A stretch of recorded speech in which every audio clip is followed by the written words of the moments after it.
So Da Vinci Center is like a merge between art, business, and engineering.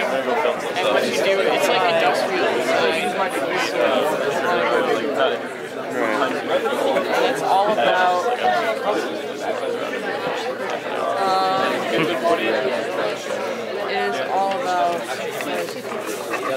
products and design, like packaging design and stuff like that. It's pretty cool. But I like it because you really get to work more with the science type. That's kind of what I've been doing. Oh yeah, Spanish. We need Spanish.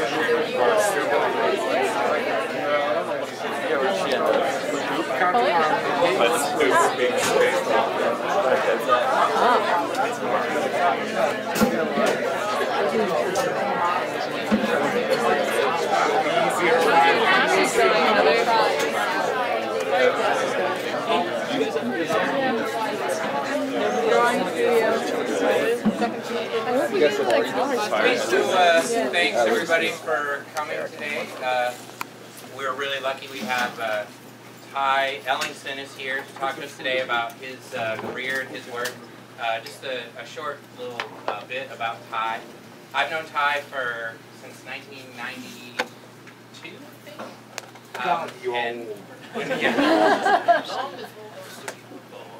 But no, Ty. When I was some of your guys' age, I was a senior in film school, and I got an internship at Industrial Light and Magic. And I was in the art department as an intern, spray mounting artwork and organizing photos and slides and whatnot. And Ty was one of the visual effects art directors at ILM, and he sort of took me under his wing, and he was my mentor when I was your age. And Ty's here today to talk to us about his career and his background in visual effects, concept design, film making, games, you name it, and as well as education and all that kind of good stuff. So without me talking anymore, because you hear me talk all the time, Ty Ellingson.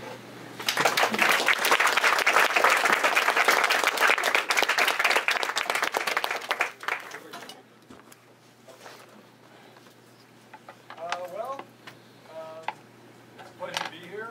Excited to have an opportunity to share with you all today, and thankful for the opportunity. Thanks to the faculty here.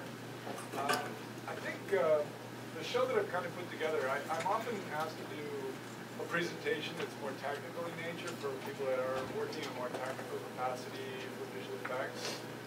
Or I'm asked to do more like a general show that's related to how movies get made, or how, a specific project went from germination to the screen.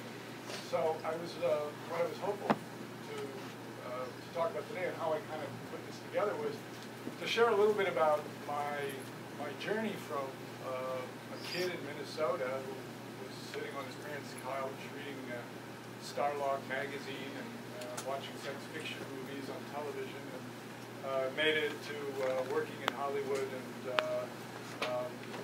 being involved in some of the most, at least in my mind, some of the most culturally recognizable films of the last 20 years. Before I go too much further, just to put it in context, I started out as a fine arts person and ended up in the film business, and have worked primarily as a conceptual designer on a number of films, but the ones you might recognize are Jurassic Park, the re-release of Star Wars, which is called Episode 4, the Hellboy films, Hellboy 1 and 2, Blade 2 and 3, Avatar with James Cameron, most recently a picture called Elysium by the director Neil Blomkamp, who did District 9, that will be coming out this summer, and Pacific Rim with the director Guillermo del Toro, which is also coming out this summer in 3D. So I just wanted to share that a little bit so that that's where we're headed, to that place, but I want to start out in a more humble kind of early part of my career as a creative, where I suspect we'll all share that kind of pedigree. I always open my shows with this slide. This is Dr. Timothy Leary, who many of you may not know, but who was a kind of icon of the 60s, was very much known as kind of this guy who promoted tune in, drop out. He was the LSD guru, and he was this guy who had a whole psychedelic universe type of reality that he was trying to share about. I share this slide on every talk I give because when I met the man, he was probably in his early 70s, and he really surprised me in what it was that he was about. He really was primarily interested in sharing the notion that everyone's narrative matters. Your own narrative is what you should be thinking about as you move through life, making it rich, making it inventive, and bringing in as many kinds of optimistic, outstanding, supercharged avenues as possible.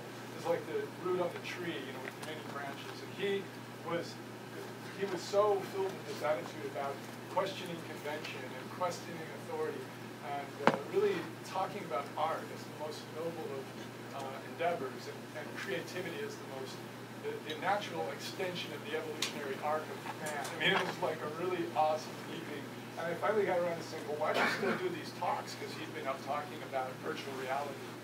This was taken when I worked in Industrial Light and Magic. And he said, because I get more back than anything I put out in a presentation. He really said, by sharing my ideas, it allows me to see them more clearly and with greater fidelity, and I feel privileged to have the opportunity to speak. And so I kind of tried to be a custodian of Dr. Leary's view on that. So once again, I'm very happy to share today. Just to give you a way back news, I was the son of a printmaker, a fine artist, William Ellingson. And he grew out of the abstract expressionist movement in the 1950s. He was an intaglio printmaker, studied in Minneapolis at the Minneapolis Institute, and eventually went to Skowhegan summer school, which was kind of the live-in art school of the day. Studies with Lazansky, and eventually became a university professor, taught at St. Cloud State University, where I was an undergraduate. I like to show this picture because I was a slow arrival to Facebook.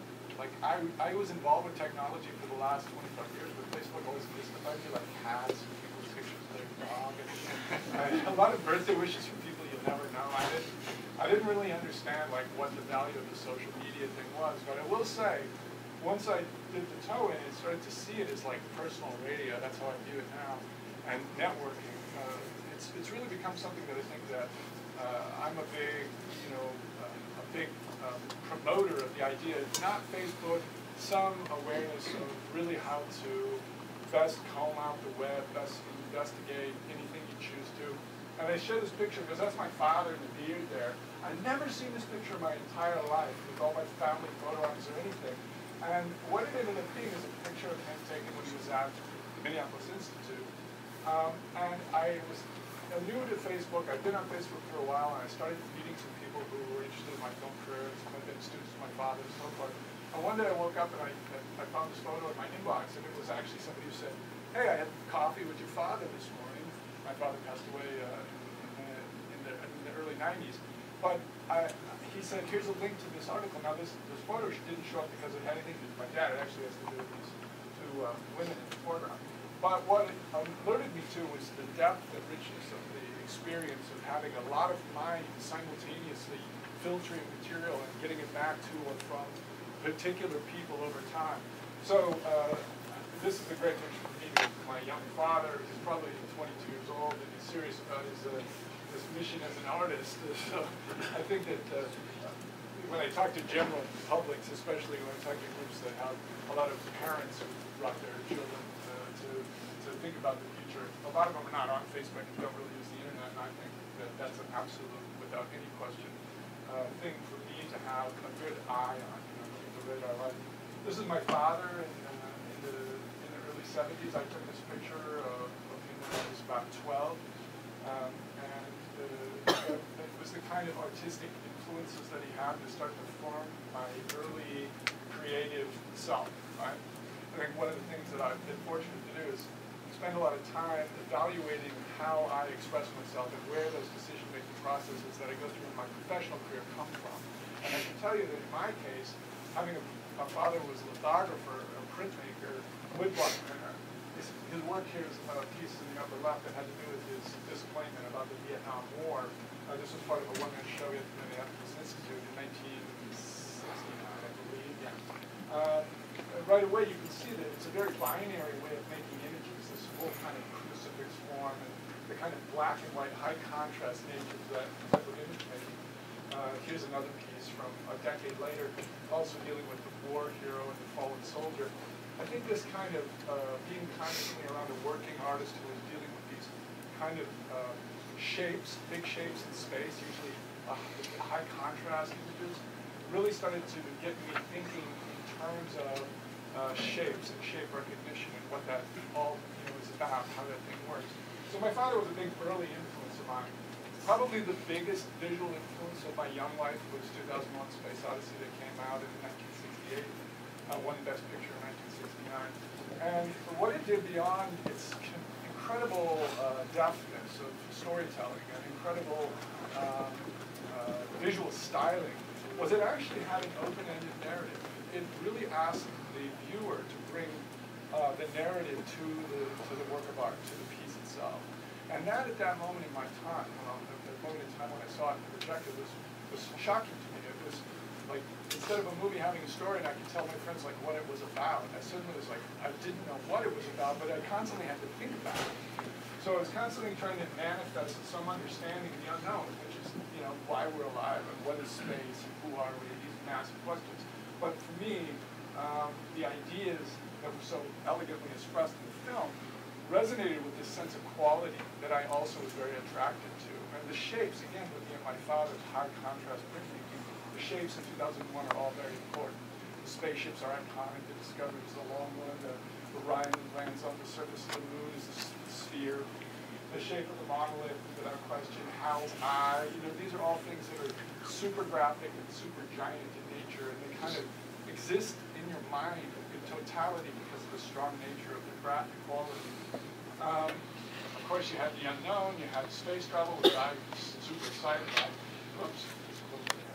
And then, of course, the Star Child, which is how the movie ends up. The narrative culminates in humanity once again. There's this idea of, your own vision of creativity coming full circle, being the thing that drives you, and then you also kind of extend out into the universe. The space aspect of it was incredible. It's really hard now with the space program being so old to really communicate like how fundamentally activating it was to just look up in the sky and think a man's going to be up there. It was just, you saw so much change so quickly, this kind of rush forward to build these machines with dynamic fire and all this crap going on. It was like Timothy Leary mind-blowing, psychedelia stuff. So I took this myself off the TV with a little camera because I started to think about, wow, I want to be able to remember this moon landing. It's interesting to note as we move forward from this that I was interested always in manipulating the materials of the world through kind of tricks. Like, I was using a camera to record a television. Now you can do a screen grab, of course, but I think early on with the time that I was living and the way that my creativity was developing, I was always very curious about how do I mix and match the stuff that I'm most interested in? How do I take the things I like and make them into unique aspects of myself? When I was in my teenage years, I was influenced really greatly by a photorealist painter by the name of Jerry Ott.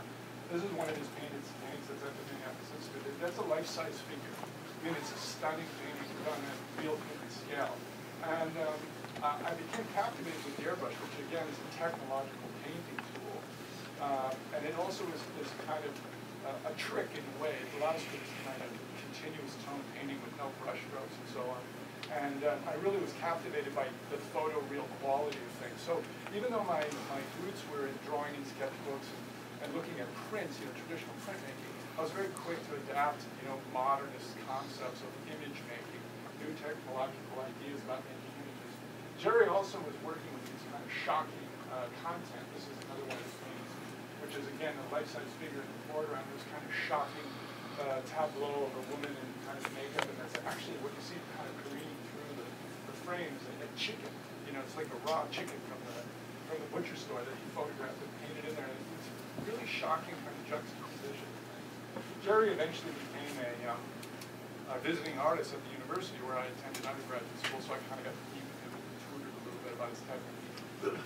This is me as a young man, and you can see here I'm doing airbrush paintings. And right away I'm still drawing from the same source material, 2001: Space Odyssey, and the manipulation of the kind of the manipulation of the surface to allow this to look like a collage. Actually, everything you see in the framed piece is one surface and painted in like a trompe l'oeil kind of manner, a false, kind of a false collage. So I was really on a track to do studio work. I loved painting in the studio. I loved making paintings, and I was beginning to enter student shows, enter jury shows, and my work at the same time was starting to become more abstract in nature. This is a kind of an example of the pieces I was doing by the time I was working on my graduate degree, which was a Master's of Art at St. Louis. And you can see in this little image at the top that looks like a blank square, there's actually a very highly detailed rendering of a watermelon.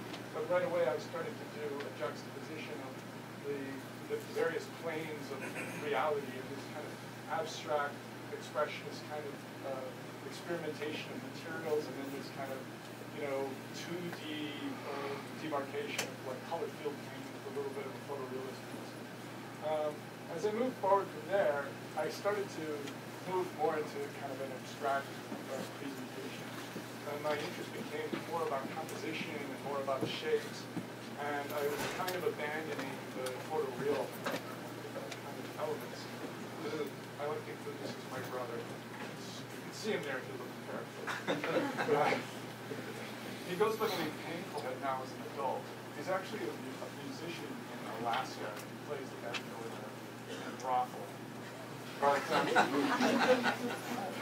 Yeah, it's called the Green Onion. I don't know. But here again, I'm painting in a very kind of like material-driven manner. And this is the last of those old pieces that I'll share with you. Here's like a dodo bird. But it was at this juncture when I was working on my graduate degree that my interest in movies kind of did the unthinkable and derailed my course. I never had lost my interest in filmmaking, and when I was in college there was no film program. So I was shooting little experimental films on the side, and then when I could afford a video camera, I bought one of those.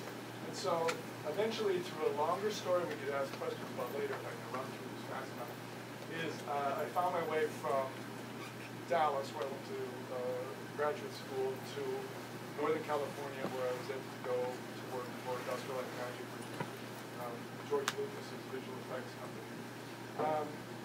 Now, simultaneous to all this development as a fine artist or as a studio artist, I was actually very infatuated with conceptual design, the kind of conceptual design that was going on in the science fiction realm primarily, but even with films like Indiana Jones or E.T. or some of these other pictures, I guess E.T. was science fiction. But I was very informed by the artists like Joe Johnston and Nilo Rodis and Ralph McQuarrie and Steve, who I understand has come to speak here at TCU. And so at some juncture, through a lot of twists and turns, I found myself in a meeting with George Lucas because he was going to re-release the original Star Wars that had made such an impact on me as a young guy. And I don't want to sound at all boastful, but you can't imagine the mind-boggling reality of working on not only the movie that was kind of set the stage for your investigation of visual effects and that kind of science fiction design, but actually working on the original movie, which then I ultimately got a credit on from the same director who did it at the beginning. So it was really like a super mind-boggling paradox.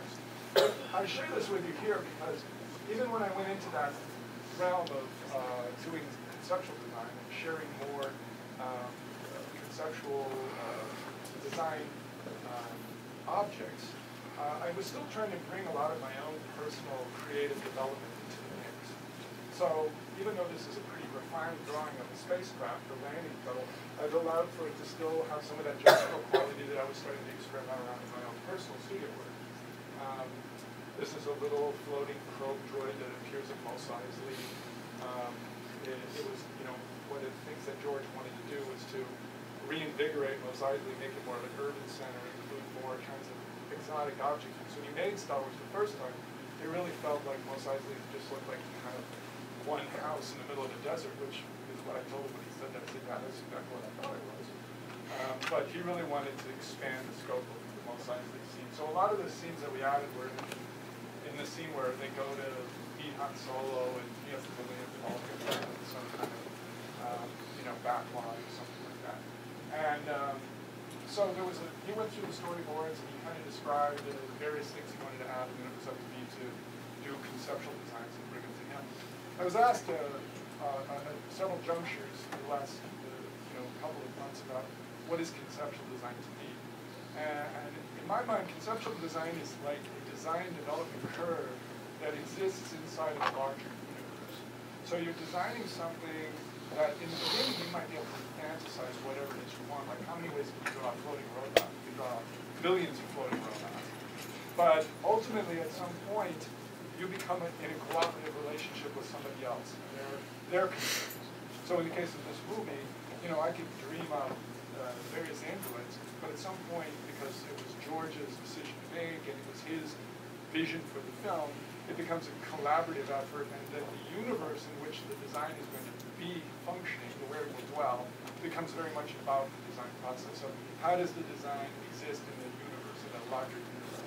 Conceptual design to me is sort of this curve that goes from inspiration and pure creative to some kind of described presentation, and then looking at that presentation, what you conceive of in a larger universe, and then looking at the larger universe to inform the further development of the initial design. So if you're going to do a very technical thing, like if this were going to be hooked into a sack, at some point, that this were going to be a prop that was going to float by on wires, then the guys who build it would come to me and say, we can't really make that antenna that skinny, so you're going to have to fatten it up or whatever. So at first it's you at your desk working kind of alone, and then eventually it becomes more of a collaborative effort. Back in those days, we did a lot of stuff with, there was this joke in our art department that if you could work with ballpoint pens on Xerox paper, you could never be out of work, because every hotel has a Xerox machine, and everybody in every hotel has a ballpoint pen. So we would always work very small. All the pieces that you're going to see from that period are on 8.5 by 11. This is 8.5 by 11 on now, with just a regular old ballpoint pen. And we used to put the magic marker was just Pantone color design marker, which we still buy. And then we would go back in to create highlights by using white prisma and correction fluid or layout paper, liquid paper. And then we would get these pieces turned around really quickly because you never had to leave our desk. We did the whole thing sitting in one spot. And this is a little bit before Photoshop had been released those tools. So this is an Android that I designed for Mos Eisley that was never approved, but it's one of my favorite designs because it has smoke coming out of the side. George wanted to have these creatures that ran around Mos Eisley that he thought were kind of the equivalent of if sheep were going to be crossing the street, so he had this idea that there were going to be some local, animals that were just in groups crossing the road. And I was actually, again, I was kind of didn't want to go into the process of being a faceless designer, so I would wear cowboy hats to the meetings with George, and I would always try to have a couple drawings that would make him kind of either react pretty strongly. And I always thought that this creature was like the most ridiculous thing I could come up with, because it couldn't fly with those flappers, and I don't know what it really was supposed to be, but I like the fact that it looked like a turkey. So I told him, and he said, I don't know if this is working that well. And I said, well, it would be great if they were serving these and we could use it on a menu or something in Mos Eisley. He says, there's not going to be any food in Mos Eisley. He pretty much said, that's nice, but we're not going to have any use. This is another example. This is like my theme, which again I think is a fairly not a very refined drawing, but he passed by it pretty quickly, and then I stopped him and said, but George, this creature has a bell. So for a long moment he stopped, because I think he was going, well, maybe we can have a bell on one of the sheep. That would be pretty good. But then, that we moved past it. So this is another rendition of the turkey. This is kind of just the scurrying two-legged cow. And this is ultimately what you think. And so the next request I got from him was to put some horns on excuse me, some horns on it, which I did do. So I think in the final film, if you go see it, it has some kind of goat horns or something like that. But pretty much, you know, the conceptual piece was done. And now by that point, I was going to work with sculptors. Everything was done in clay back then. And so once the run was sort of approved, then you became a custodian of the design with other experts, right? So you work in a collaborative way, and you kind of become an art director, and you help. You know, they will call you in and have it played. You say, maybe a little shorter, maybe a little taller, that kind of stuff. So that's kind of built into the conceptual design arc in my mind. At this point, Jurassic Park had just come out, and George just thought that it was so cool that the Brontosaurus was there in the scene where they played the music, you know, and they're in awe before it expands to like 90 stories and pulls things up the tree. And so George wanted to have kind of his own version of a dinosaur. So this is one of my versions. This is like a pencil drawing. I didn't do a lot of pencil drawings back then, but this is one. Oh, and this is a hare, right? Just so you're not confused. This is just a giant hare because back when I finished this work and they brought it up to the ranch, they didn't have scanners yet. They were flatbed scanners, so they shot digital photos of the actual art. And somehow they got a giant hare to make somewhere. I guess I could go into Photoshop and take it out, but it's sort of good to show that. Like, you know, you do all that stuff to this big movie and still get a giant hair on it. This is another creature that I like a lot because it reminds me of like a shopping bag. This one is ultimately what George chose to do. It ended up being called the Ronto. It's still Ronto. The Brontosaurus, the Ronto. And this is pretty much what you'll see something like that. This is a segue story to a very personal, a little bit of my own history that, you know, I guess it's worth sharing because it's kind of interesting. And it shows a little bit how design development can happen on its own. There's a scene in Jurassic where these Gallimimi are chasing the kids. I can't remember their names. And they're kind of scaring them and running after them. And the kids jump over this log, which is just perfectly placed on this grass right there, and all the Gallimimuses leap over it. And at that time, we were doing these digital dinosaurs, and it was really being invented on the fly. It was all new. We didn't even know how close we could get the dinosaurs to camera. Like the renderings that we were using, the actual 3D rendering software was being written in real time. So we were kind of moving it closer and closer, and then we kind of, you know, it kind of became clear we could do this shot. So we didn't really know. We had animators that were approaching us. Some of them were trained in cell animation, and some were stop motion animators, but a lot of them were just trying to learn how to run the mouse, really. So we were trying to give them as much assistance as possible to give them great reference on how to make these dinosaurs behave. So this idea came up, it's like, well, we got to do this log with all these dinosaurs running over it. What if we build some kind of big pipe that looks the same, and we'll get all the animators to run over it, and then we'll film it in real time, and then that way we can see, like, if we could get everybody into the Gallimimus headset, right, they might behave in some innovative way, like jockeying for position and stuff like that, that then the animators can use that to steer the animation. So I was actually in charge of building this big construction. It was made really strong with chains and stuff so that everybody could leap over it, but we built it on a parking lot. And you notice this really feeble idea of putting some blankets down in case somebody decided to fall. So I was never much of a sports figure. I didn't play basketball or anything like baseball. I kind of sat at the studio desk most of my life. So that's my stylish rendition of the Gallimimus running towards the giant pipe. And if you watch the scene, you'll see, well, sure, a couple of these dinosaurs come over and one or two of them starts to take a huge fall. So the one in the foreground in the scene in the movie takes a complete header and lands on the ground. Now, the sad part about this is I actually broke my elbow, shattered the bones, and had to have corrective surgery. And my only thought, I know I could do it right-handed. I know it was my main fear. But what happened is the secondary Phil Tippett, who was the director of animation, he said, well, in Ty-Thaw, we're going to have one of the dinosaurs fall, and it's going to be called Ty, so this one.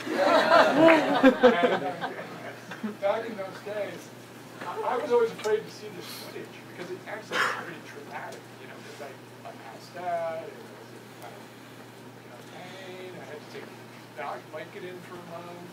And so I was actually not that keen on seeing it, because it was shot in 35mm film footage. And you know, months went by, the movie came out, it was a big hit, and we used to have these answering machines with like a little cassette inside that would record messages when we were at home. And I came home one afternoon from having dinner out one evening. And I usually get 2 messages a week, but on the machine was blinking like 63. And I was like, what the hell happened here? What they had done is run this documentary on the making of Jurassic Park on television. So I had all these people from high school, Shirtorillas, and they're like, dude, I can't believe it. I saw you break your arm on TV. I know, it's so awful. It's like, come on, man, you should have stayed at the desk. So that's my little Jurassic Park thing. Jump ahead. Eventually, after 5 years in special effects, I started to see, for me, the writing on the wall, which was, I was much more focused and motivated to work as a designer, and the visual effects part of my job wasn't as inspiring. So I made a hard decision to leave Industrial Light and Magic and try to make it as a freelance conceptual designer full-time. And shortly before I left Island, I was introduced to Guillermo del Toro, who was doing Mimic at that time, which is and he asked me to come do his creature design. So that was my relationship beginning with Del Toro, but it was also how I left ILM. And since then, I've worked as a freelancer, and there's a whole, there's a whole number of interesting facets to freelancing and working in a collective, and how do you develop your voice and those things. But I'll just try to move through more of the kind of the processes as we were doing it back then. So this is Homeboy's gun, and it's called Samaritan. And I like to show this slide because I don't actually know about guns. I'm not a gun guy. I didn't shoot guns as a kid. I shot a couple in my lifetime, but only in the air. I'm not in the target. And one of the things is that I designed this big gun, so I was trying to provide a certain sense of reality to the design without too much specific knowledge about how guns work. So rather than try to cobble together a gun in mind with reference and those things, I really just tried to kind of look at some books and get an idea of the shapes, and then working on the shapes, make it seem an honest version of a gun. And again, I think that also grows from my early example of looking at my father's printmaking, these big shapes, and how does the eye see a gun? And it came to this idea that if you just have a piece of toilet paper tube and a flashlight in a dark room, and you go like that in a scary circumstance, and the light illuminates the tube, you're just like, ah, gun! You don't need much information to telegraph a weapon. But this was a featured piece of the movie, so I had to give it all kind of these underpinnings. They were going to build this beautiful prop of it, so I actually went through and was able to, do all the construction documents and work with the fabricators. This is a marker illustration, again on 11 by 17 copy paper. And having Photoshop and those tools right now, it's really, you can't believe, well, you can, but it is an extraordinary thing to be able to revisit a piece of artwork over and over and over again, and not have to concern yourself with oversaturating the paper or having the paper, dinged or a coffee spilled on it, and then you're lost all of your hours of work. But back in those days, just doing design marker and kind of getting the volumes laid in so that whoever was involved with fabrication could have good references. This is a good bullet for that gun. This is like one of the Hellblade bullets, and this one has holy water inside of it. It's kind of, I think it's supposed to be the finger of a saint or something, because Hellblade fights all these demons and kind of these creatures from some other dimension.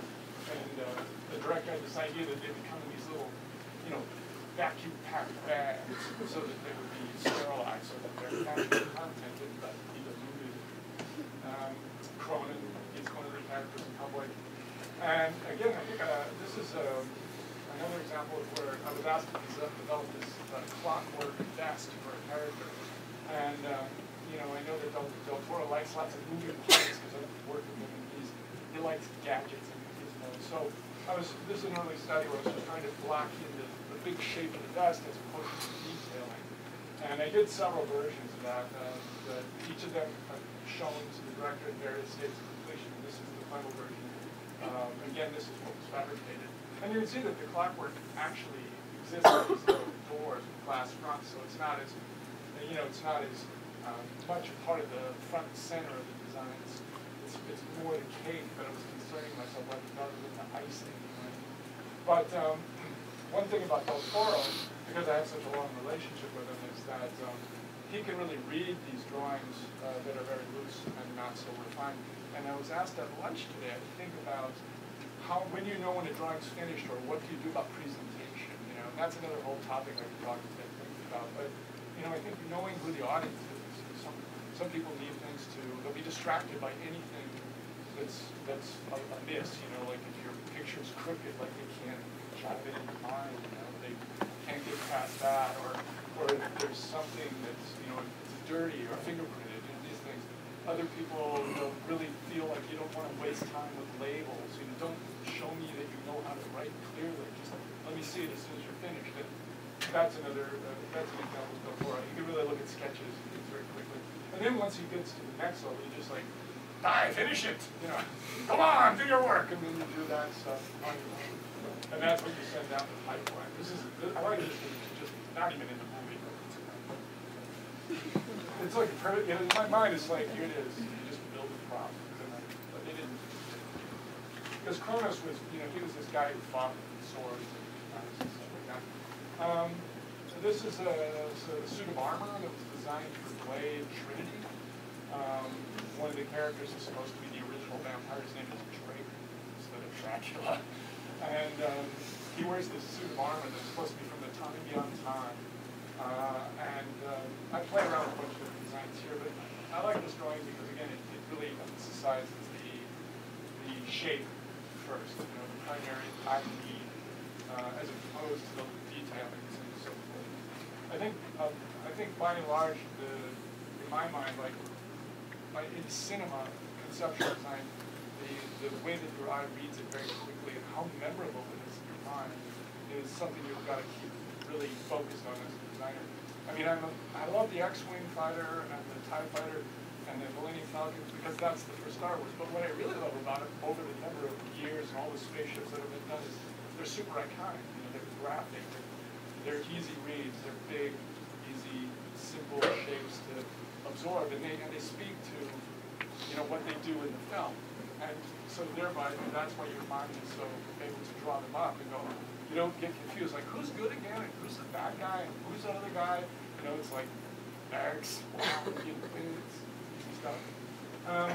This is another suit of armor that was ultimately fabricated for the movie.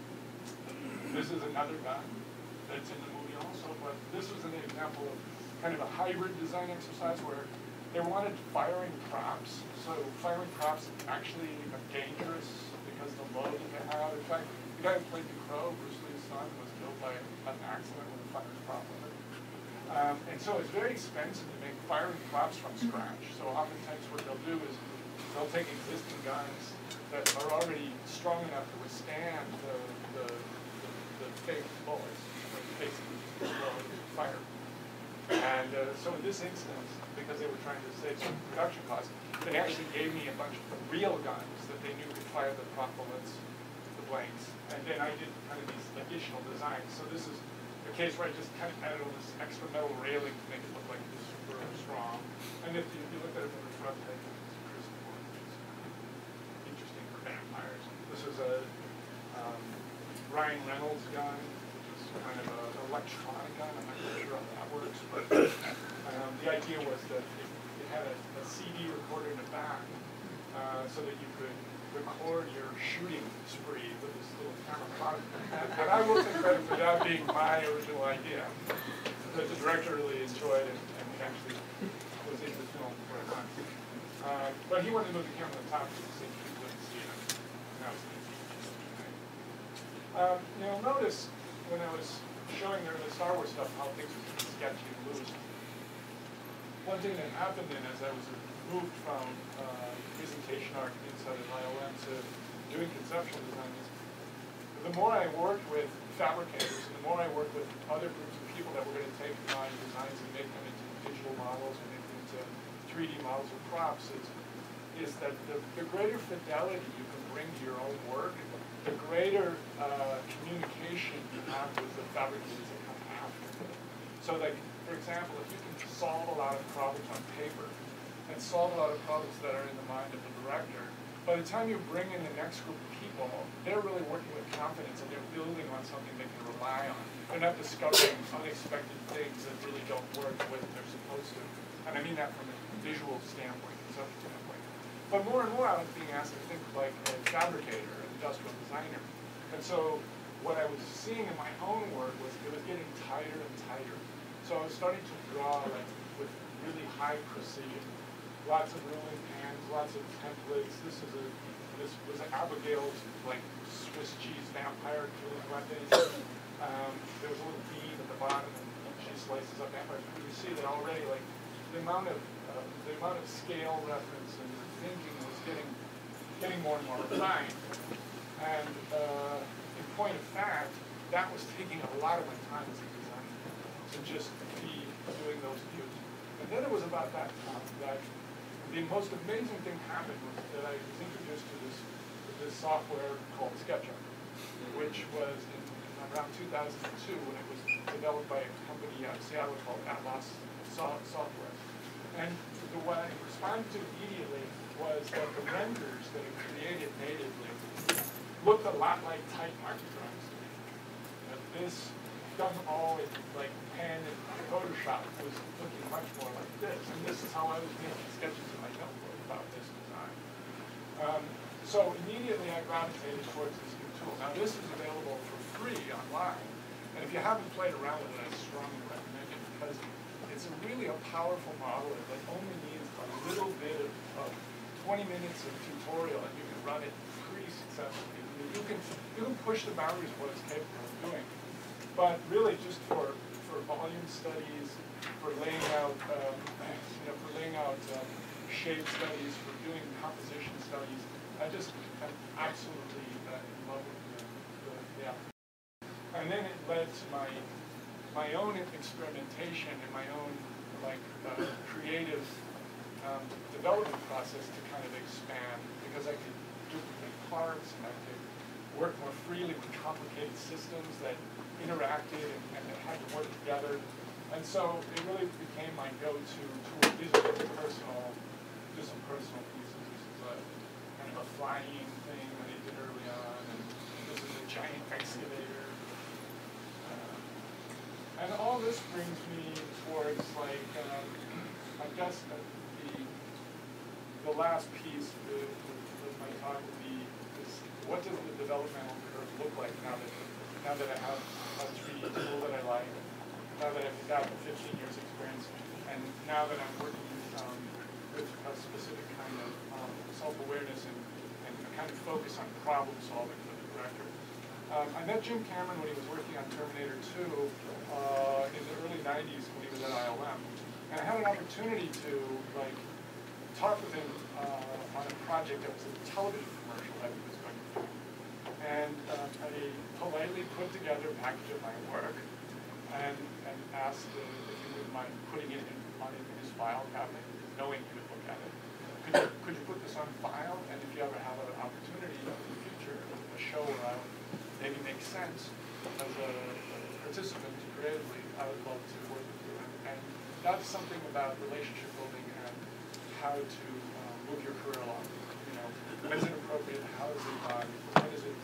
When is the right moment when you're not going to distract a future collaborator or client from the tasks that they're involved with? And this was when actually Jim was getting ready to leave ILM and was waiting for his driver, so I was just like, hey, it was so great to meet you. I put some of my work together, and it stuck in his mind. So in the years that were ahead, while I was working on other shows, I crossed paths with him and said, hey, I'm still waiting for that call. And then in 2002, he called me in on a project called Babbling, which is the project that he was originally going to do before he did Avatar. fact, Avatar was a project that he had written in the 90s, but had shelved for a great number of years. And so I went back and worked with him, and we had a pretty good synergy. And it was a very pleasant, short-lived experience. I think maybe after a couple of weeks working on a project. So when Avatar was getting ready to move forward, Jim was putting together a small group of designers, primarily related to creatures and the planet. But he knew that he was going to need these machines, these vehicles, the war machines. And so he asked me to come in. And rather than go through all the vehicles that I was involved in, the mining and the ground vehicles and the air vehicles, I just picked the Amsterdam because in my mind it's sort of representative of, it's a very iconic design, and at least in the context of Avatar, the film, it actually plays a fairly big role as a character. So I read the script, and actually they were so secretive in the beginning, they wouldn't give us the whole script. They just gave us chunks of script. So I read the descriptions of the Amsterdam, and this was my first rendition that I brought to Jim after we had already had one meeting, and he described it verbally to me, you know, and he was using words like linebacker and, you know, nimble, and it's not one of those clunky robots that just plods along. Like, this thing can sprint, you know. And how does that then, how as a designer do you translate that into something and bring back a version? Additionally, he was, because of the storytelling in Avatar, he's very interested in scale relationships. If you look at a human to the Na'vi, there is a difference of about 3 feet from 6 to 9 feet. And that difference is pretty substantial. There's even that mention in the beginning when like these guys have, you know, they have bones with titanium, they're super strong, and that's just that height difference is an exaggeration, visual IQ on that. So Jim was always saying that the amp suit had to come in at exactly 13 feet, because that would be the same proportion larger than the Na'vi. So the human would be warped by the Na'vi that would be superior to it. And then the Na'vi would have a real difficult time fighting an amp suit, which of course is the culmination of the film. So the storytelling was already beginning on this visual level. So that's why you'll see a lot of the scale chart information, because that was always critical. Additionally, we had this cockpit that the human operator had to dwell with inside of. And that had its own specific design curve as well. We knew the operator had to be encased because the atmosphere of Pandora is hot. So you know how you're completely enclosed and part. Also, that the operator's arm movements were the generating force, or they were the source of the movement of the larger robots. So you needed to have a space big enough for a person to wave their arms around. And on top of that, there was a whole issue about what if you fell down? You know, like would the guy fall to one side? No, so he had to be kind of locked in place. So it became this complicated interface. That was one thing in the design that was ongoing. Initially, we had talked about showing the legs moving down the side of the torso, but the idea got so complicated with trying to think like, would you be moving your leg and then reacting to the ground that it really became not important enough to be a story element. So we just decided to encase it, and Jim even had this notion that it would be like you go to, you know how you learn to write shorthand, or you learn to do like you learn to type a certain weird series of keys because it's not really alphabetical. That if you were an amp suit driver, you'd have an amp suit, you know, you'd go to like Top Gun school for amp suits, and then you learn these specialized like moves, you know, so like when you did this, the robot would run, you know. And then you'd have these other things that you did with your hands. So here again, like these would be drawings that I would do very quickly on the back of the script page, just on regular 8.5 by 11. And then I would scan them, I would flip them, and then just add rates on them. Put in like scale reference. So I could turn these around quickly. And I thought Jim, because I love that walking thing that's in Aliens, you know, the load lifter, I kind of visioned it as more like that. And you know, what he began to share with me was that this was more like a tank, you know, that you would really have no place for sand to get inside, no place for wires to accidentally get snagged on the environment, nothing that would hook up. So my designs were too kind of filled with extraneous machine stuff, right? And he was like really pushing me further and further into streamlining the design. And so that collaboration as him as a storyteller, who also draws very well, has a very keen sense of design himself, and me collaborative development group, and always trying to bring back to him something that I felt was cool, like I became the cool fool, and so that my voice didn't get completely obliterated by the fact that I was involved with such a potent practice. And that's another thing that we can talk about is how does one develop their voice, how they keep it strong in the context of cooperative work. But in this case, we're moving towards this kind of simplistic design. This one was starting to get a little bit too much like anime, sort of, robotic, but it was important to see it because then we began to go back through and say what's working. And in particular, you'll notice that these design pieces in the arm and these arm pieces, this flap, really started to stay. The legs started to stay. And the canopy, he was nervous that the canopy was too much information, so the canopy got more simplified as well. So this was moving into, then at one point, said, why don't you start modeling this up, and let's start looking good in 3D, And that was, this was kind of the version based on a conversation with him in the last sketch that we saw. And once we moved into 3D, and again, you guys are all well aware of this, so I don't need to say things that just sound of course. But you can transfer model pieces between renditions. So you build a nice hand, you don't have to build another hand, you just move it down the pipe. The legs start to look a lot like what Jim wanted. Another interesting thing is that there's another thing about we struggled to come up with some of these design shapes, but then he said, I want something in the hips that makes me believe that it can do a complicated hip movement. And really, I just laid in these shapes based on simple kind of, like one of those toys that has a little motion here and there. And I also just laid in these kind of flat places here.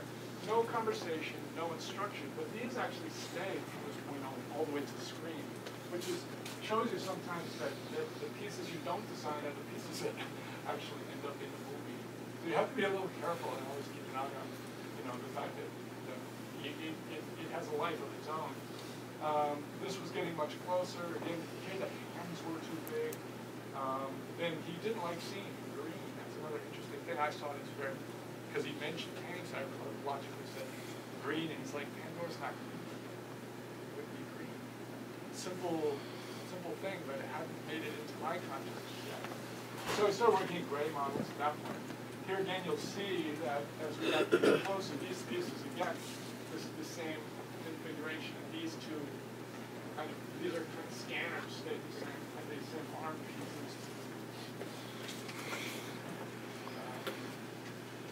The beauty of 3D, of course, here again is you can show multiple views. And because of Jim's interest in machines and machine technology, and it was a bit of a stretch given the technology of sketchbooks. He really started asking me to troubleshoot the tolerances on the joints.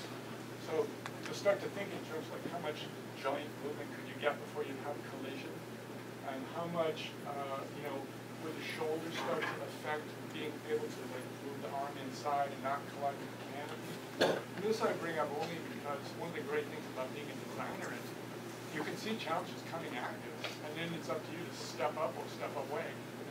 You step up, you might learn a whole new tool set to bring along to the next show. If you step away, you might learn to work with another group of people that are really informed your design. But there's always a kind of moment in time where you should, have a sense of where your contributions are going to make the most impact. Also, at this point, Jim came into my office and described that he had overlooked this motion of the shoulders. That is the rising and what would be like the go-away effect. And so he had already kind of decided we need to have the shoulders as a separate element that rode on a rail, kind of around the cockpit, because in your body, of course, the joints can move interior. You've got the bones that are in the interior. We couldn't penetrate the cabin. So we had this whole rail system that moved the shoulders around the body and then had a secondary movement for up and down. So by this point, we've been doing all this stuff on the exterior, but now it was also time to address the interior question. So very quickly returning to a quicker mode of operation with the traditional pen and ink, and just started laying in how this whole interior would be set out and what kind of questions would be asked. Was there a Waldo system in there? Would the the guy, you know, how much bigger did it need to be before he could touch the glass and those questions. Whoops. By this time, we were so far along, and the design phase was so long that we just kept going and going. So it was like, now we were going to get into the minutia, like the canopy operation, how the canopy over. And Jim wanted the canopy over like flat, but unfortunately, because of the way the hinges were located, that would actually inhibit the actor from getting in from the side, because it had a shape that was not necessarily creating a big space. So we had to create a method by which the canopy not only tilted, but actually elevated. How could that be worked into this area here? And then we had a feeder belt for the machine gun that went over the shoulders, and it started to collide with this.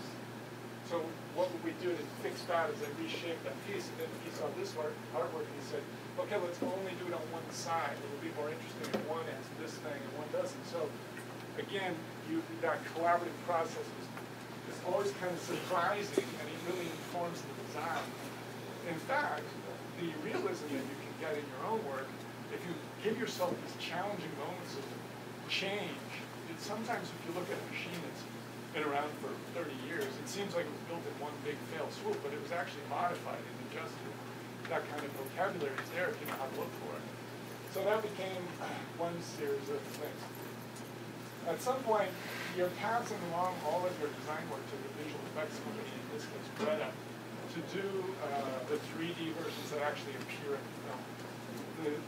The requirements for those models are very different than the ideation and development model. This is pure sketch still. They're going to be dealing with it in terms of what they're going to do to animate it, rig it, explode it, and dent it, and so on and so forth.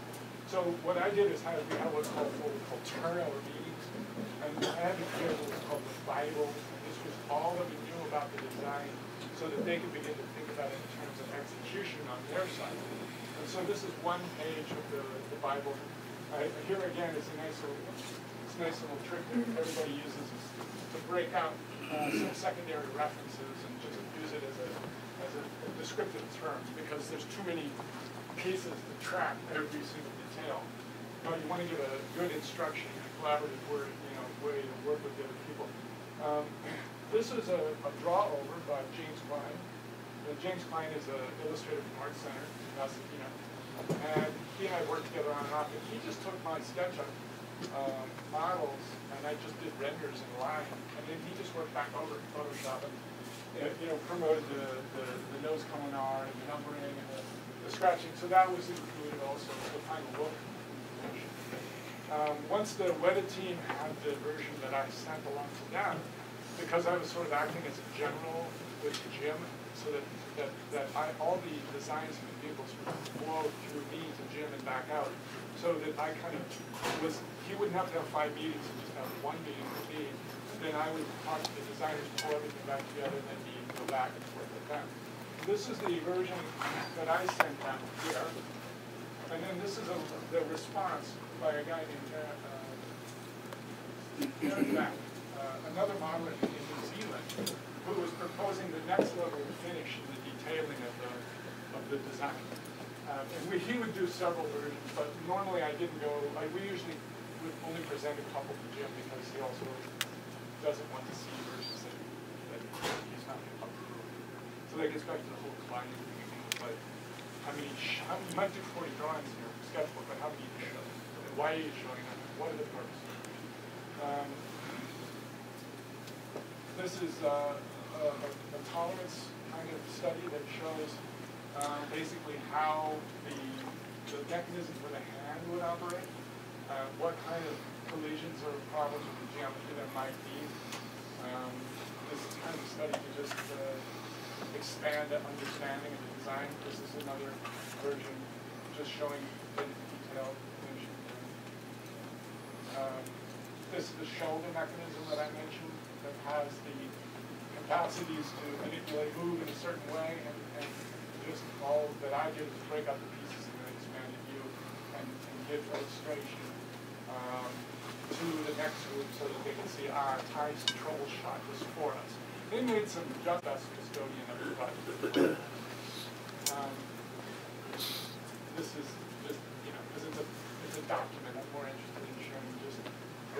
culmination of my phase on this was, the cubes included for scale reference, the notation, and then if there were pieces that were still not approved by Jim, I usually would put some kind of this green grid that say these details pending change, something like that, so that they could be avoided. Don't spend too much time on this because just not changes money. Here's, interestingly enough, this is what I'm saying, is here's these two stupid plots that are still there, and they appear in the film, and I have no real clue as to what they're. And then this is the full-scale prop. And that's a gigantic doll head in the background. This isn't a miniature. This is actually a large full-size version. This is just that they have a giant doll head in the shop. It's just like Stan Winston.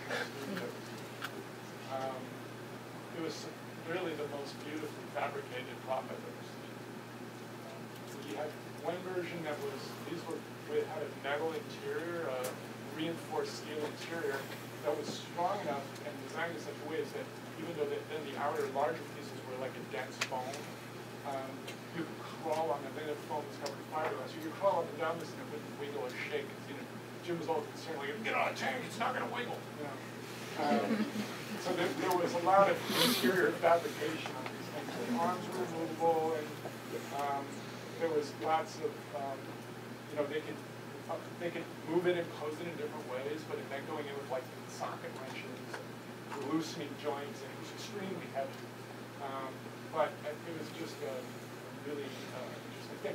Now, getting back to my story about the Navi and then the Amsterdam, so the human Navi Amsterdam, just to give you a little more insight into the storytelling process and how Cameron, in my mind, is the genius of the story, is there's a moment of decision when Horace is asking Jake to basically be a spy and to kind of be loyal to the core, the Marines or the Jarheads or whatever they call themselves in this movie, under this gyro heads, and which means kind of potentially, betraying this other group of people that is now present. And in the scene, Jim described it as something, and Jake is going to be on an elevator. When Quaritch is making the deal, he's going to rise up from the scene in the wheelchair, and he's going to see Quaritch for the first time eye to eye. And in that moment, he says, I'll do it, sir. And then it's like this kind of, this kind of eye to eye, very masculine moment of, I'll do it. I'll fulfill this deal. I'll get my legs back. It's a really subtle thing, but now that you know, to check out the scene, the whole scene kind of revolves around that elevation of music. And then, of course, this is just a badass shooting everyone. And then, of course, at the ending, it finally gets down to this one-on-one conflict with the Amsterdam and the Navi. And again, they had a storytelling bit of genius. Jim said, there's no glass in this last scene. Like, Quaritch is blown off the cockpit. So when he holds up Jake, that there's no separation. It's eye to eye, like human to human, like biology. And there's going to use a knife to kill him. And it's going to be this really primitive moment in these big machines. And so sure enough, that cockpit is blue. And you really see the man in the machine as opposed to just the machine. And then the big crazy fan of course. And that's a segue. That's the last of my design development stuff on Avatar. And then in the last year, I had an opportunity to hang a show at my undergraduate school. So all the while that this crazy technological movie work has been going on, I've been working away on my own projects and over there, little movie ideas, about modeling. I've found ways to approach my own personal work in that one. And I think there's always something that goes back into my professional work from in a kind of convoluted way. That's sort of my development, and a little bit about my design curve, and a little bit about how it got from working in a sketchbook to seeing giant crap on the screen. So that's sort of all I have. If anyone has a question, I'm happy to take a shot at it. How much is 2D versus 3D now with Photoshop and other programs? They're becoming more and more blended. Like all the guys that I know that work as illustrators, they have some they have some workflow that allows for certain tools to come in. So, for example, if you're doing a pirate ship crashed on the beach, there's not a lot of need in most cases for a lot of 3D.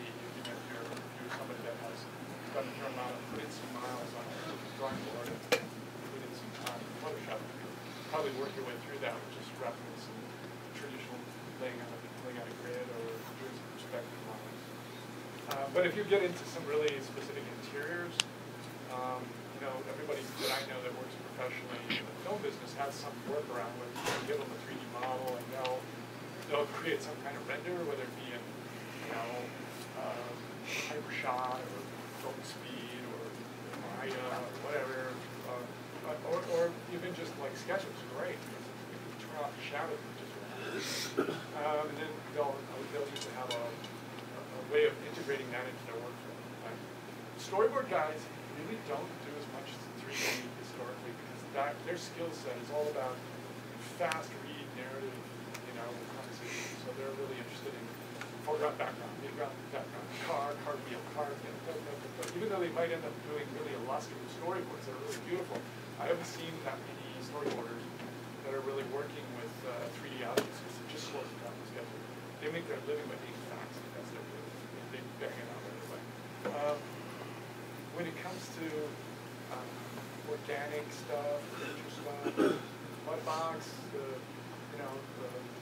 ZBrush, people use that, but again, I think that's slower. Like, there's something about committing that much effort to 3D in a creature when you're in the early stages. So you might do silhouette studies or side drawings, like the Star Wars stuff that I did in the beginning. It's really kind of what the first meeting. You know, no director also wants to feel like you're pinning them down. Like you've already done the whole thing, like here it is. You know, that doesn't work well. In a cooperative universe, you know, it's always good to have some flexibility in your presentation and not make it look too prissy, you know, like, so it's not too refined, it makes them uncomfortable. Actually, in the early days, even with 3D modeling before SketchUp, part of the reason I stayed away from it was that it oftentimes would aggravate directors because they'd go, I didn't tell you to do this. Like, we're still thinking here. We're still drawing. We're not getting to the final product yet. And that's later. But now with SketchUp, they see it more as drawings. They can see how fast you can plunk in higher and change it around. So I don't think there's a real answer. I think it's your own personal workflow, but not ignoring one of those facets is a solid, it's a solid approach to not ignore tools. Yes. So obviously there's a lot of influences once you're working on different machines at the time as well. Yeah. So can you kind of break down a little bit more? At what point did you come in? What were you doing in between different studies? And then at what point did you leave? Were you in it from the very beginning to the very end? Or? Yeah. Well, in most cases, what I do as a designer, the conceptual phase is early. And that's kind of true across most industries. Like even if you're doing motorbike design, or doing like ultra gliders or shoes. I mean, that is a big effort up front. And then the production of it, it starts to slip away. You know, it slips away from you, and then it becomes more of a group thing kind of exercise. And then other experts weigh in, and they may have, you know, lots of things to adjust, especially real products, because you're going to have safety issues, all kinds of stuff that one guy can't conceptually think about. But in my case, in the film business and in video games, you usually do your concept stuff really early, and it tends to be the smallest group. You tend to have the loudest voice, and it'll last somewhere in the neighborhood of, on average, you know, on a given thing, you're going to get like 2 to 3 weeks, you know, on one object. So like the Hellboy gun would be like 10 minutes. Right? A creature you might get something you can go to clay with in just 10 minutes. But as the complexity grows, and then depending on the director's style, that will sometimes be expanded. But I will say that the Amsterdam that just used as an illustration, I like that it shows the range of what is required. But in many, many cases, I would not care to call that fun. I mean, at some point, you would have other people that were there. But because Jim is who he is, and the time frame is so expanded, that we did it all simultaneously. You're exactly right. We have versions of the Dragon under development. That's the big 4-5. That's the big vehicle that brought us the Ellingson. It's got the big 4 propellers, like gorgeous flying ground. And that was a huge undertaking. That was probably more complicated. And then you had to score leaders, all these things. So we were actually, Jim's time was very limited. So I would work up a little on each design. And that's a little bit why some of it looks like it stayed in a state, because you'd only get to meet with them once a week. And you'd say, here's where we were last time, here's where I was today, here's where we were last time. Oftentimes if it's a smaller movie, and it's a director that you work with that doesn't have that same method, you'll see him once, you'll show him sketches, then you'll see him again, and you'll show him something that's the sketch's reaction to his reaction, and then you'll bring it to finish. Del Toro's that way. It's very quick, because he likes to get it through fast while it's fresh. He's a believer. Don't sit on it. Let's keep moving through.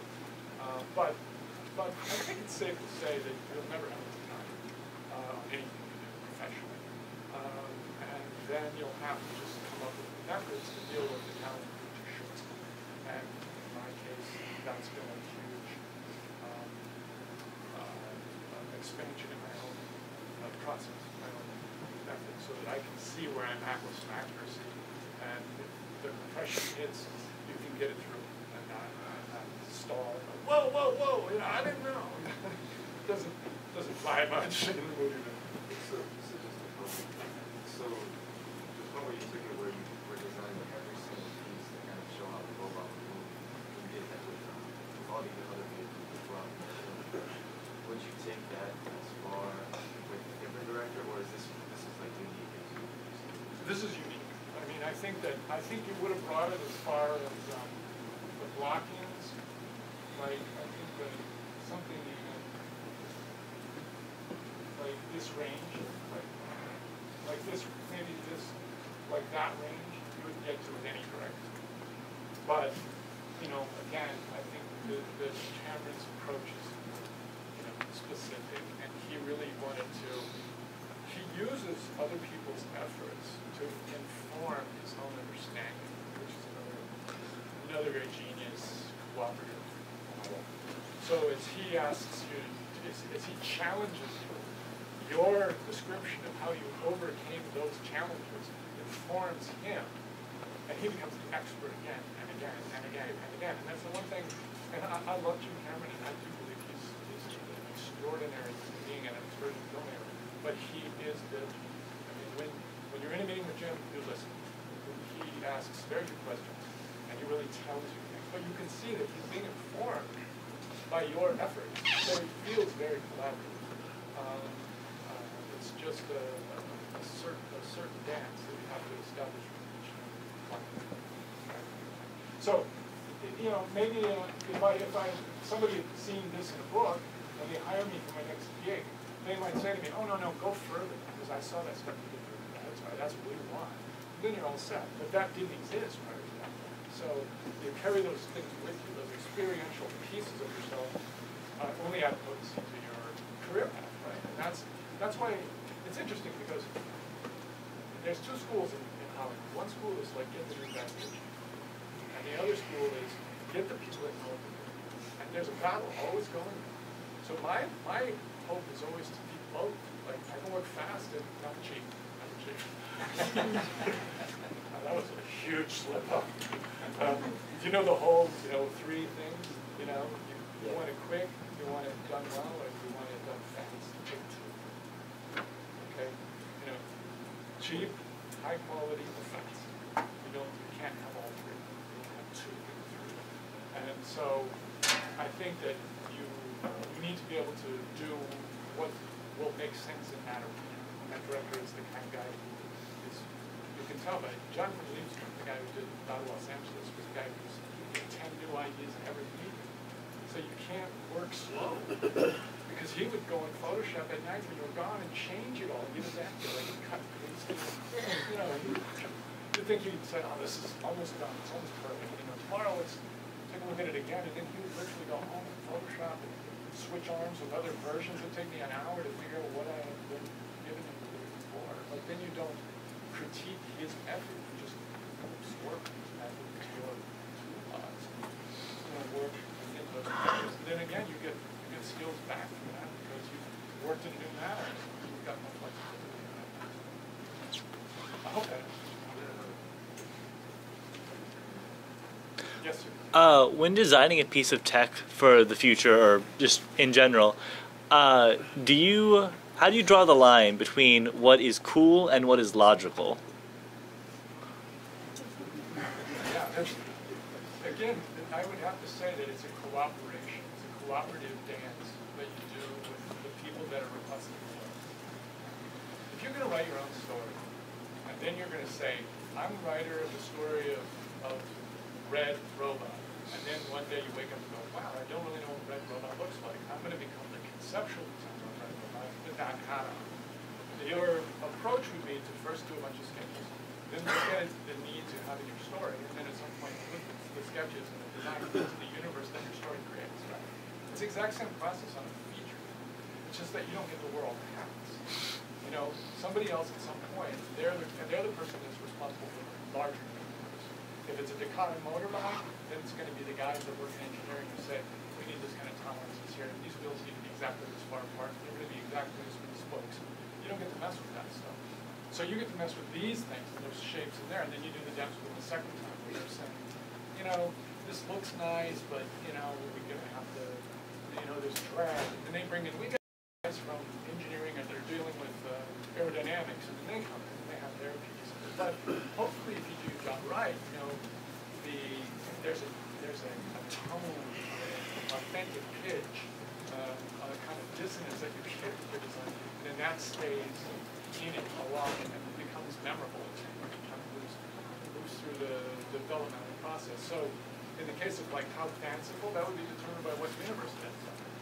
So if it's Gears of War, right? The video game Gears of War, they have this fantastic, like over the top, everything is insane. Guns are bigger than any human could ever live. I don't even know that those guys are human because somebody's head is shaped like a man. So, and who made their giant feet? So that will inform you about where your design has to like perch, right? If it's Jim and he's all about like the audience, it's another funny thing about the storytelling in Avatar is that you first meet man in spacecraft, then you have a meeting in a conference room down on the surface of the planet.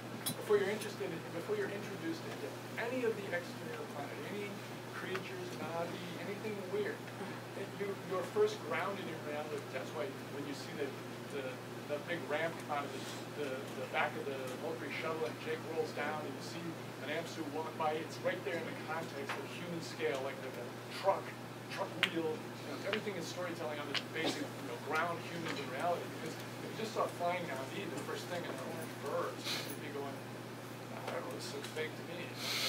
So building the context as you go forward in the process and making those pieces work in the framework of the picture. But in the case of that specific thing, if you had no knowledge, you'd experiment with both. You come in with something like, and I've done that with directors. You go, this is sort of based on what I think NASA is doing with their robotics. And this is based on some anime that I like. That's pretty tech related. It relates pretty much back to science. And this one's just a weird hybrid that it didn't have a reason to show the work. Like, that's the other thing that I kind of pride myself on this. I don't show work unless I know why it's on the board. I don't believe in just like saying I have experimented on your behalf. Here's a bunch of experiments. I think some directors like that, but at least I think that the separation between the renditions has to be wide enough that you see version A, version B, version C, version D. You're not going to see A through B through C through D. That's part of the self-editing process of presentation. So, I think you develop it in your sketchbook, bring in a couple of examples, and listen to the people that are working with the universe, the writers and so forth, and then react to their response. I think the early sketches in Amsterdam shows exactly, like, my vision was sort of one way, and it took a while for me to understand the director. He was reacting and sharing in piecemeal form because he couldn't just export it out to Yeah, that makes some sense. Mm. And yes, sir.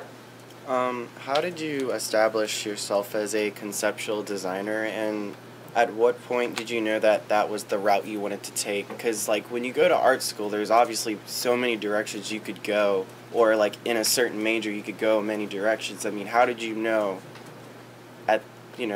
that's what you wanted to do? Well, I think I knew I wanted to do it perhaps in advance of understanding how to do it.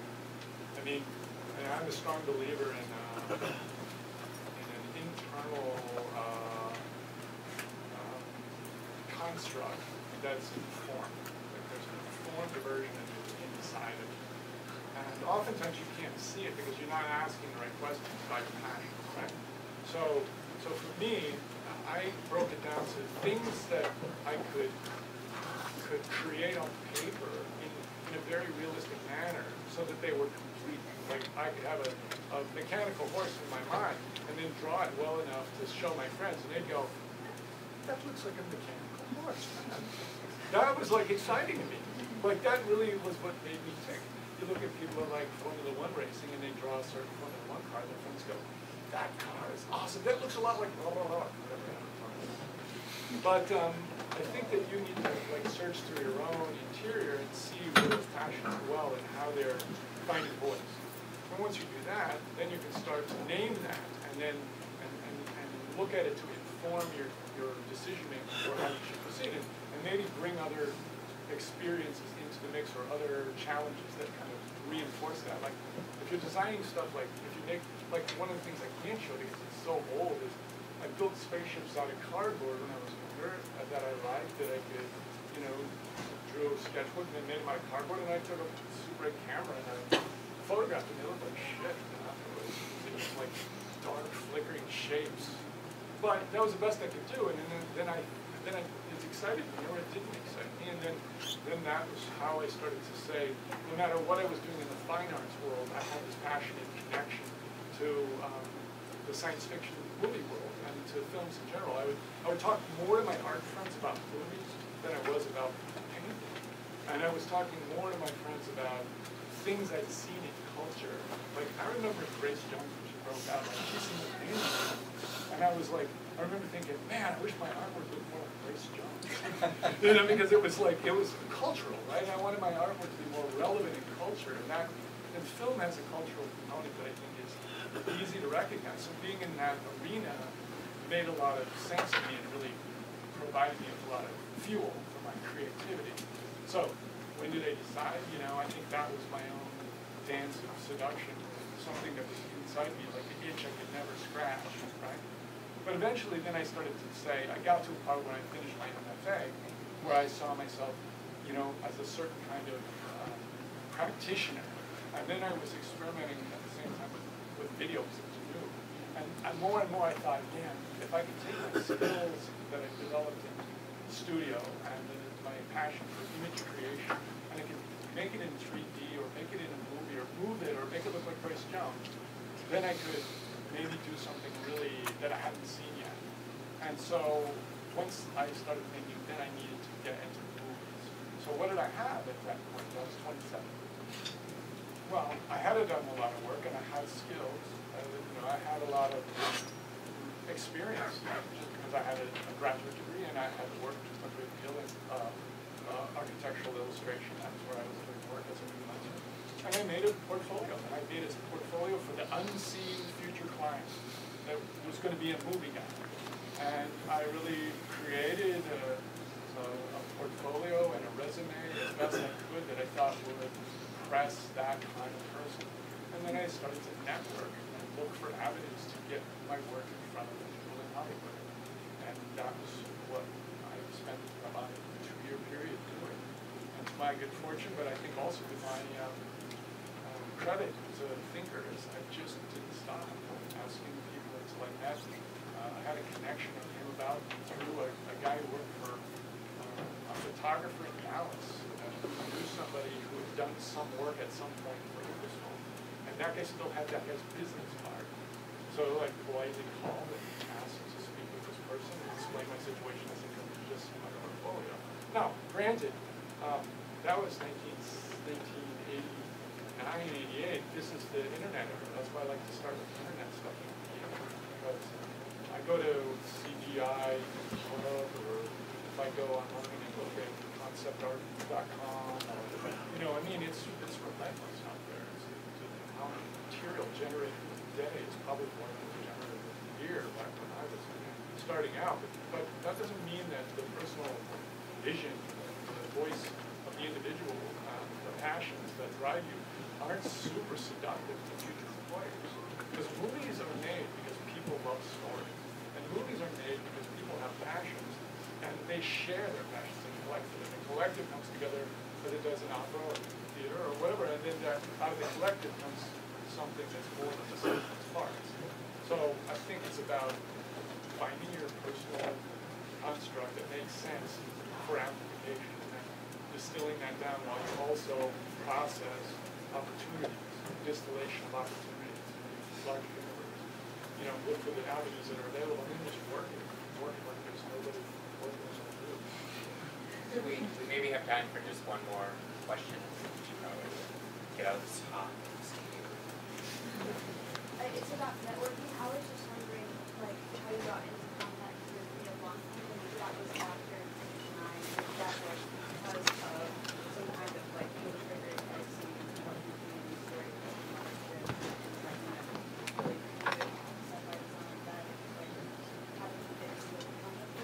Yeah, she's asking about how they meet the homecoming.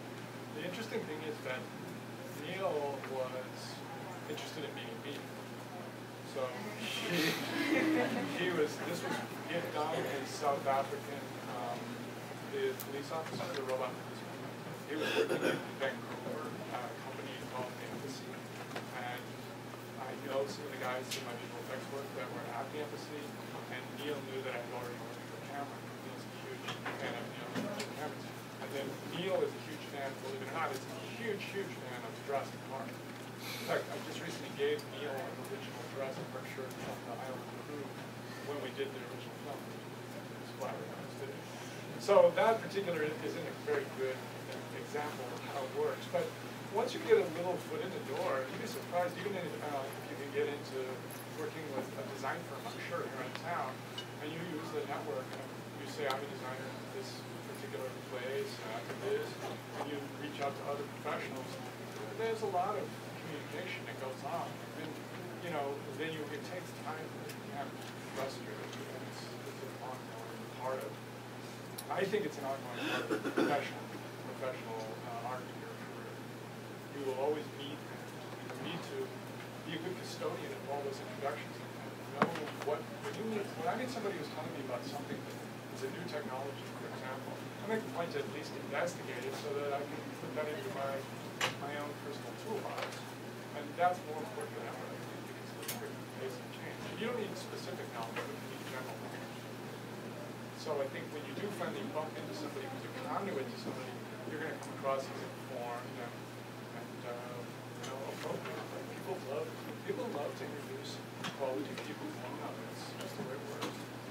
It's not hard to have this person be your favorite designer in this realm, and this person is another writer who created. And I get calls all the time from people saying, we don't have any money, but we have a script, and could you do some look at the script and let us know what your notes are? And I give them notes and do a few sketches and keep that all rolling. That's part of professional development. So let's thank Ty for showing up here today.